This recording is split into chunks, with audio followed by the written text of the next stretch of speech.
네, 지금 보시는 이곳은 광두천과 영산강이 만나는 지점에 위치해 있는 광주 제1하수처리장입니다. 각 가정과 사업장에서 나오는 오염된 물을 정화해서 강으로 흘려보내는 곳이지요. 광주 지역 하수의 80%를 정화하고 있습니다. 현재 제1하수처리장의 하루 처리 용량은 60만 톤입니다.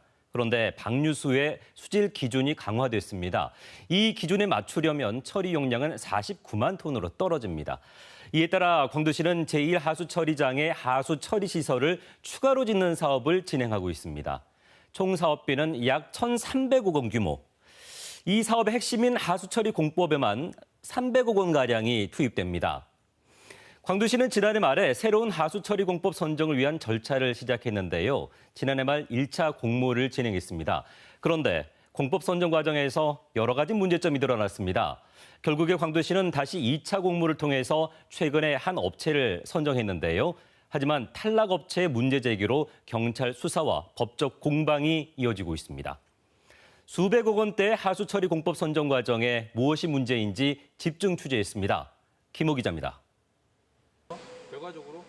생활 하수에 오염물질을 분해할 때 쓰는 미생물집인 이른바 담채입니다.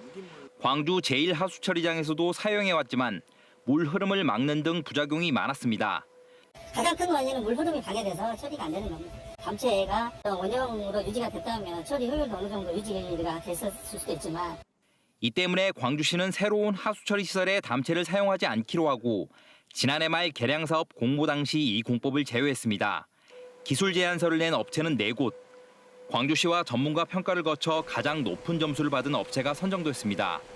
그런데 협약을 앞두고 문제가 불거졌습니다. 해당 업체가 공고에서 제외한 공법인 담채를 사용한 실적증명서를 제출한 사실이 뒤늦게 드러난 겁니다. 탈락 업체의 이의 제기로 이 같은 문제가 확인됐습니다. 광주시는 결국 1위 업체를 부적격 처리하고 재공모 절차를 밟았습니다. 재공모에는 1차 공모에 참여했던 업체 4곳이 모두 제안서를 냈고 부적격 처리됐던 업체가 다시 1위로 선정돼 최근 기술 사용 협약 체결까지 진행됐습니다. 그 업체는 형사 고발이든지 아니면 지연에 따른 변상 채용을 반드시 물게 되는 게 공모 조건입니다. 그런데 광주시는 그거를 이행하지 않았고 일부 탈락업체는 광주시의 공모 절차와 평가 결과를 받아들일 수 없다며 경찰 고발과 소송을 제기했습니다. 네, 보신 것처럼 광주시가 수백억 원대의 공모 사업을 추진하면서 부적격한 업체를 걸러내지 못해서 경찰 수사와 소송으로 이어졌습니다.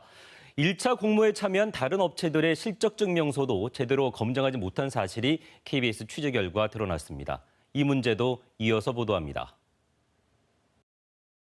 광주 제1하수처리장 개량 사업 1차 공모 당시 한 업체가 제출한 방류수질 실적 증명서입니다. 하수처리 능력을 검증하기 위한 필수 서류로 정화 작업 전후 수질을 수치로 확인할 수 있습니다. 부유 물질을 의미하는 항목인 SS. 측정 기간 매달 한 자릿수를 유지하다가 한 차례 최대값이 10을 넘어서고 다음 달에는 30에 육박하는 수치도 기록했습니다. 하수도법상 방류수의 부유 물질은 리터당 10mg 이하여야 하는데 기준치를 넘은 겁니다. 또 다른 업체가 낸 실적 증명서도 방류 수질의 총인값이 법적 기준치를 여러 차례 벗어났습니다. 제안서 평가에서 결격 사유가 될 수 있는 중대한 사항들이었지만 광주시는 1차 공모 당시 이를 확인하지 못했습니다. 담채 공법을 사용한 실적 증명서에 이어 방류 수질도 제대로 검증이 이루어지지 않은 겁니다. 결국 1차 공모에 참여한 업체 4곳 가운데 최소 3곳은 부적격 처리 대상이었지만 해당 업체들은 문제없이 공법선정위원회 평가까지 받았습니다. 그 실적증명서라든지 그다음에 서류를 1차적으로 검토를 하는데요. 사실 차후에 좀 발견한 부분도 있습니다. 그래서 그런 부분 저희들이 상당히 놓친 부분이 있다는 것은 저희들이 이제 인정합니다. 광주시는 1차 공모 결과를 발표한 이후에야 뒤늦게 방류 수질 문제를 확인했습니다. 2차 공모에서는 참여업체들이 방류 수질에 문제가 없는 실적 증명서를 제출했습니다. KBS 뉴스 김호입니다.